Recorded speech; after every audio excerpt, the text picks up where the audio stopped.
please come on the dais, please, and chair the session. Now I would like to invite Mr. Mahasharat Noor Khan Saab. He is a MD of UP Bridge Corporation. Please, sir, come as a co-chairman, please.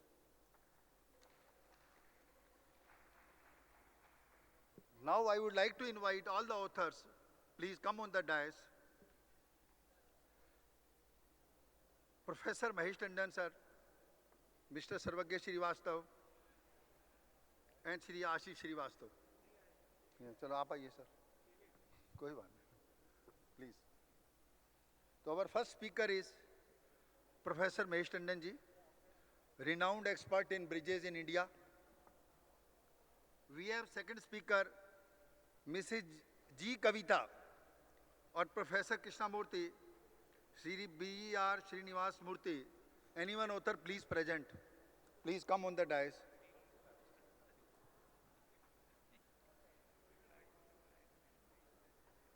Mrs. G. Kavita, Professor Krishnamurthy, Shri B.R. Srinivas Murthy.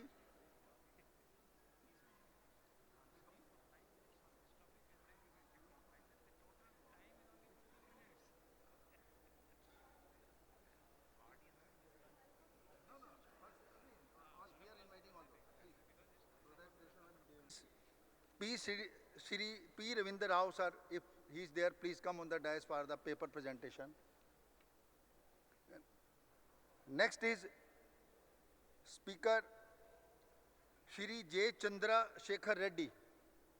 His paper is on improved version BMP HMP in regard to heating of stone aggregate by using hot air generator instead of burner. Last author is Engineer A. Sapna and Mittal on design of eco-friendly sustainable roads, some essential clues. So let us start with first paper, which is on fast-track aesthetic design of segmental elevated road bridges by Professor Mahesh Tandon sir, Mr. Sarva Srivastav and Shri Ashish Srivastav. So I request Professor Mahesh Tandon ji, please. Principles are shown in this slide, which you can see.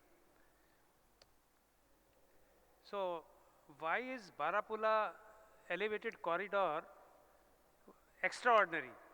It is because it has got some unique erection techniques, it's got problems of archaeological monuments which it comes across, it's got a sharply curved alignment and skew crossings. It's got major spans in the middle of a city of 85 meters. And it's a unique bridge in the sense that it does not cross the stream. It goes parallel to the stream and above it. I don't think there is any such bridge that I have seen, maybe other people have. A bridge which goes along the stream. That is what this bridge is all about. And of course, it's a high-speed construction because 9 kilometers of bridging had to be finished in 18 months, which were successfully done. This you can see, the bridge alignment, it is along the Barapula Nala and above it. And we thought that there will be no obstacles, at least for in a stream like that, but there were numerous obstacles like the one you see even here. There is a pipeline bridge here, and this had to be done by cantilever construction, as you can see, so that you can jump across these obstacles.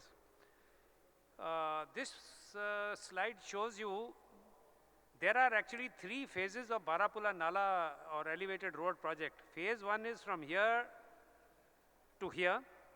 Phase 2 is continuing up to INA, and phase 3 is going backwards from Sarai Kale Khan. It crosses the river Yamuna and goes up to Mayur Vihar. So presently, phase 3 is under construction. Phase 2 is more or less complete, and phase 1, of course, was completed some time back. These are the 5 major crossings which are listed here, which I will talk about. Uh, the when you're talking about a fast track construction, you also have to worry about sustainability, aesthetics, and so many other things because you are right in the middle of an urban environment. So this was kept in view while designing this bridge and while constructing it. Uh, we always rely or take inspiration from previous projects. There is nothing new to be invented every time you get a project like that. So this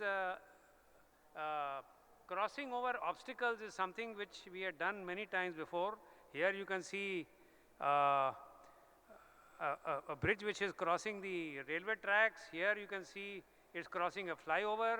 So these type of things keep happening, and they always give you a very good idea of how to start the project, how to tackle it. Of course, every project is different. It doesn't mean that you can just copy something, but it gives you some basic ideas. There are two types of spans that we encountered.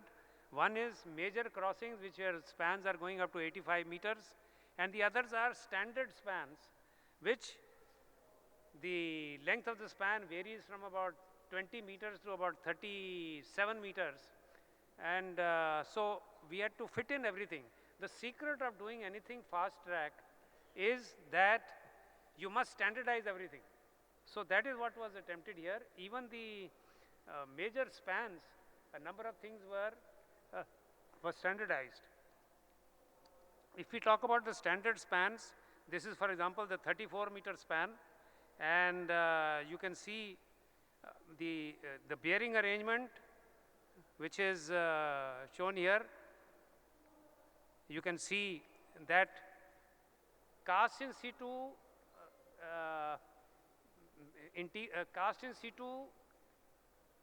continuity was provided in the deck so that the riding comfort is not compromised. So this can be done very easily. Now we have got even a code of practice which gives you some idea about how to do it. But here you can see that only the deck slab is made continuous, not the regular continuity of the whole bridge. The seismic restraints also have to be provided, which you can see here. And you have to first worry about what you want to do as far as movements are concerned and forces are concerned. Like seismic forces can happen in both directions, longitudinal and transverse. So how you want to tackle those, first you have to make up your mind. And once you made up your mind, then it becomes fairly simple. The deck continuity which I talked about, you can see how it was made. Now, of course, there are a number of bridges where people are using the same technique, but the first time it was quite a job. What happens is that the deck from one side has got this U reinforcement, the other side has also got a U reinforcement, and then you have an oval-shaped reinforcement like that, which is put in between, so that there is an overlap, or you get enough lap length as far as this is concerned. And through this, you often put reinforcement bars which would be in the transverse direction. The standardization took this shape that you have, the segmentation has to be carefully planned. That means, for example, if you have a 25-meter span, you have this segmentation.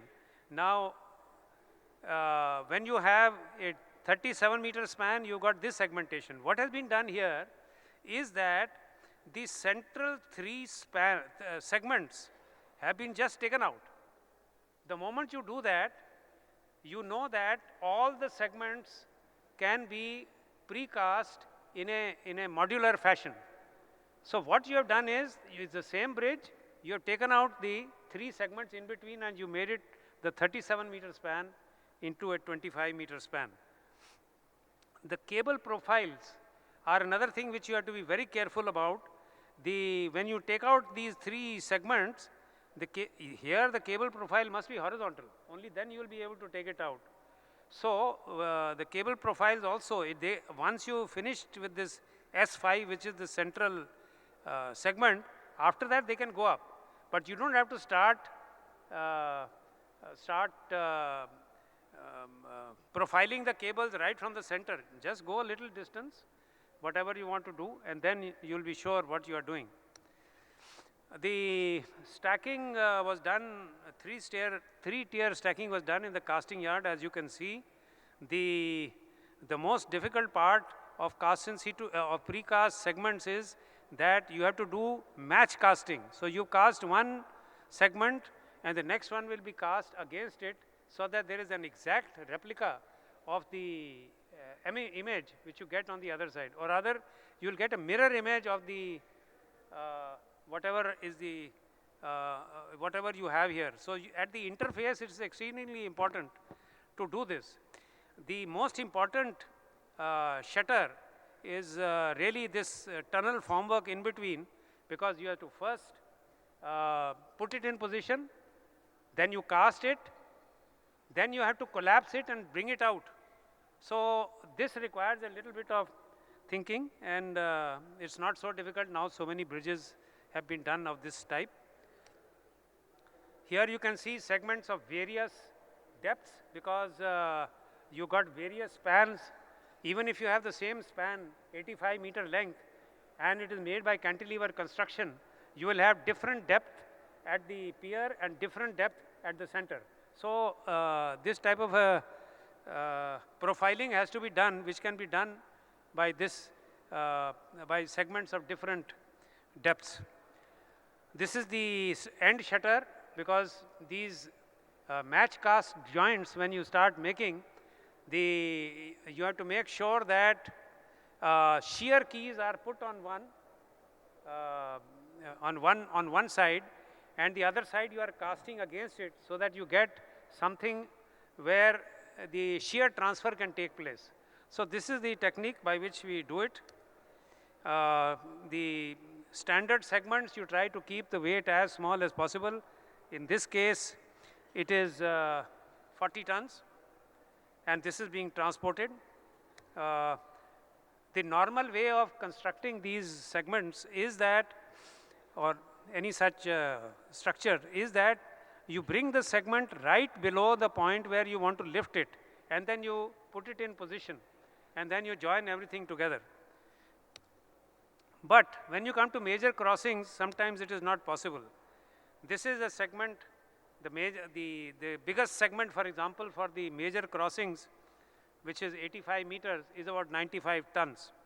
It's 3 meters in length, and you can see the holes through which all the pre-stressing cables have to be threaded. As you can see,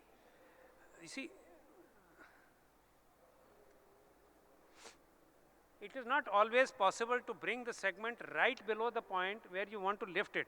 Here the segment is being brought from one side of the superstructure. It is lifted up and put in position on the other side. So this is of great advantage if you don't want to disturb anything that is happening here, whether it's a rail track, whether it's a major road or whatever. So here you can see this is called a segment lifter actually, and this segment has been brought to this point, so it can now be taken lifted by this segment lifter right up to the end, lowered in position and attached to the already constructed portion. So this is how we try to do when you come to cantilever construction, where it is not possible to lift the segment right below. As you can see, these piers, these are twin leaf piers, and they are of great advantage in reducing the temperature effects, because the moment of inertia becomes only 1/4 when you do this twin leaf piers, and when the piers are able to flex, then the temperature effects are reduced tremendously. Here you can see simultaneous operation of both the segment lifters, one on each cantilever construction, and this major road, Lala Lajpat Rai Marg, it is not disturbed at all, because you are bringing the segments from this side rear side, bringing it forward and attaching it. This is the last segment which has been brought in position. And then you have to make a cast in situ stitch. This is the only part which is cast in situ, which is being done here. And you can see the holes here. So the pre-stressing cables have to go through one cantilever, through the cast in situ stitch onto the other side. So this, the most difficult crossing that we came across was really the railways part, which had 5 tracks. And there was the railway tracks on one side, and not too far away was an existing heritage bridge. You cannot disturb either one of them. So the question was how to do this. Regular balanced cantilever bridge doesn't work here.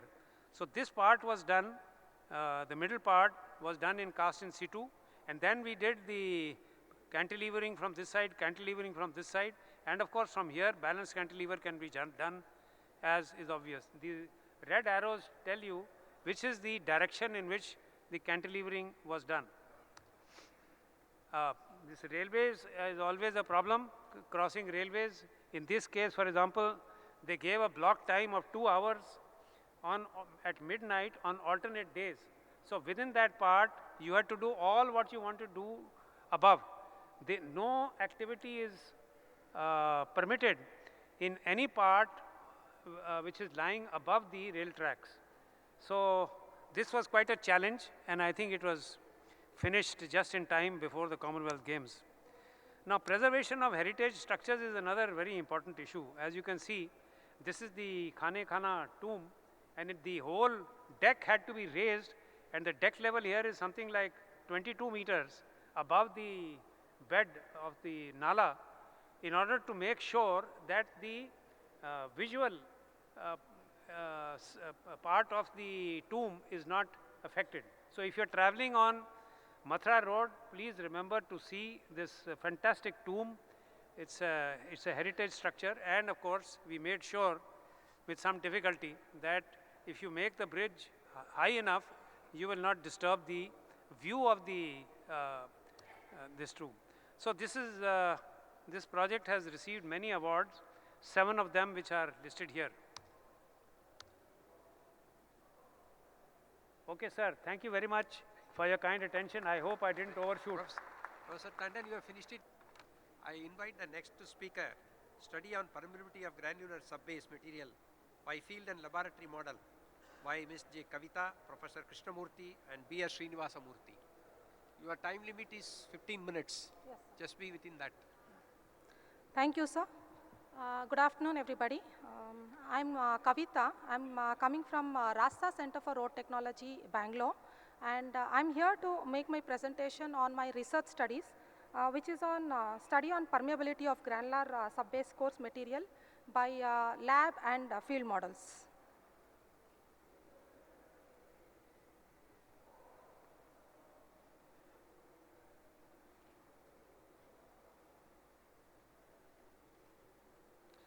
So I'm here on behalf of 3 authors, including me. My guide is Professor Krishnamurthy, who is also a professor at Rasta Center for Road Technology, and Dr. B.R. Srinivasamurthy, who is a retired professor from Indian Institute of Science, Bangalore, and is also the technical advisor of Rasta. I think you all will agree if I say that the payment drainage system is a very important factor that affects the performance of the payment.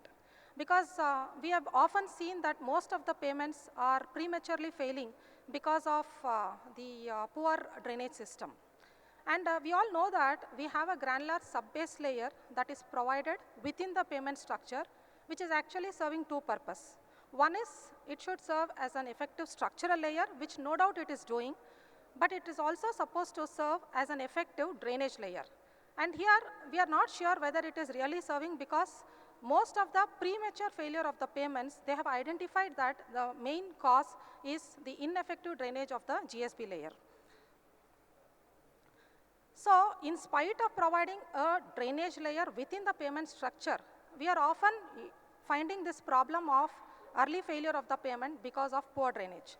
and even several investigations and research studies, they have shown that the major problem for the early deterioration of the payment is mainly the ineffective drainage system, which is the GSP layer.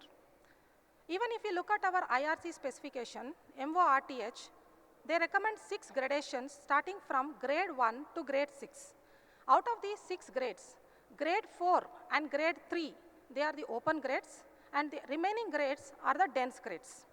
And IRC codes, the MORTH codes, that the open grade, that is grade 3 and grade 4, should be preferably used in the lower subbase, and grading 5 and 6, which are dense grades, they should be used as subbase cum drainage layer. Now these gradings again, they will definitely fulfill the structural requirement, but we are not sure whether it fulfills the drainage requirement, because who has tested it for the permeability? Nobody has tested it. Even if it look at our experimental test, what we do in the lab, we have a standard permeameter, a vertical mold, which is actually used for measuring the permeability of only materials of sizes smaller than 4.75 mm down.